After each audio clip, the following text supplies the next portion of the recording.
calm today, as I guess all the tourists are returning home after all the fireworks events and all.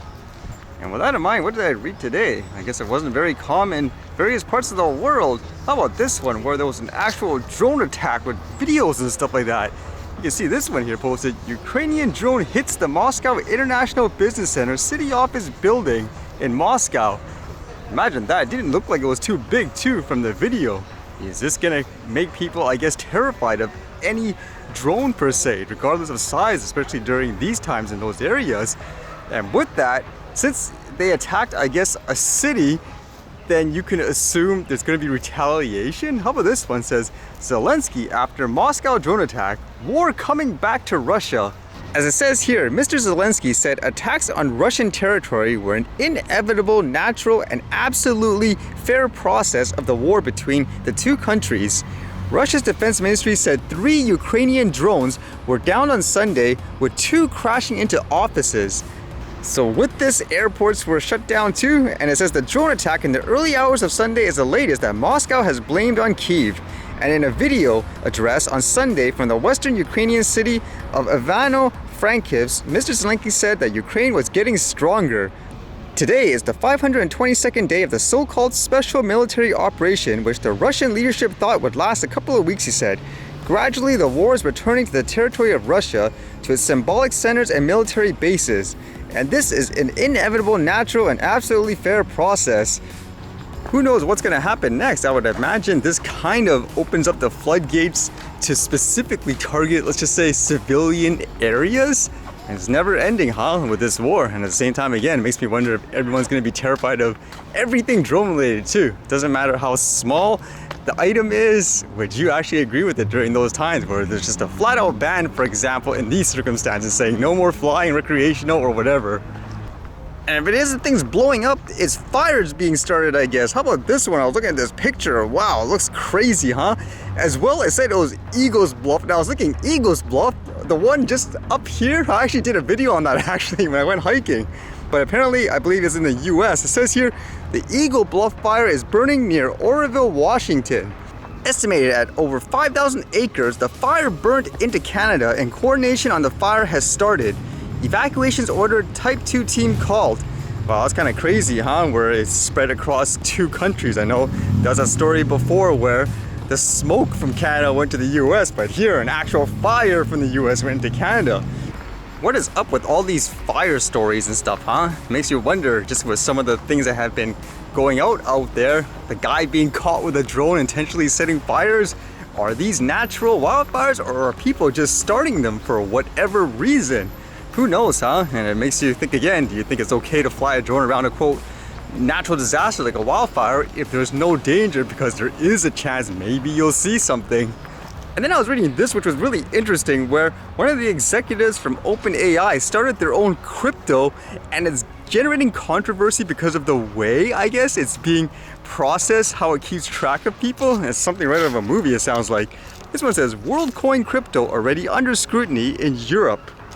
Less than a week after its launch, the Worldcoin Crypto project of OpenAI chief executive Sam Altman is already under scrutiny by European regulators over its reliance on an eye scan to verify a user's identity, France's data protection agency said last Friday. Worldcoin's launch on Monday comes as the cryptocurrency industry is suffering hard times after the spectacular collapse of FTX and various legal cases against the sector's biggest players. And here's the controversial part. It says, using eye scans, it tries to solve one of the main challenges facing the crypto industry, a level of anonymity so high that makes it vulnerable to scams and spam bots, which artificial intelligence threatens to make exponentially worse. But Worldcoin's collection of biometric data could run afoul of strict data privacy rules in Europe.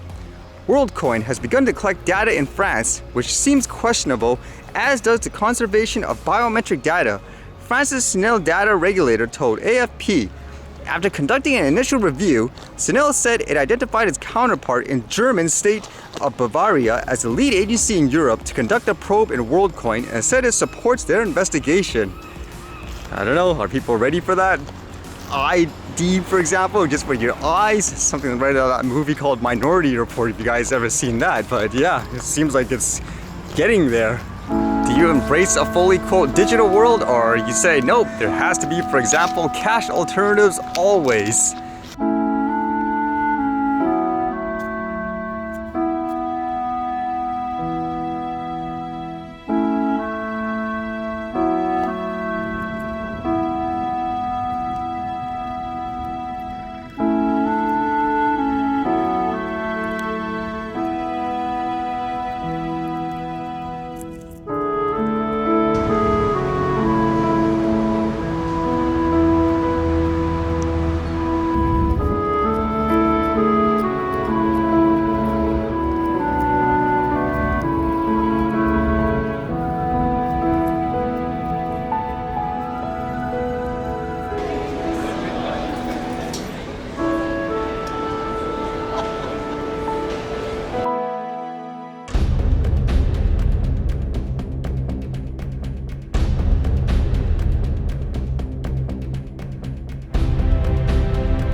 Alright, see you guys later.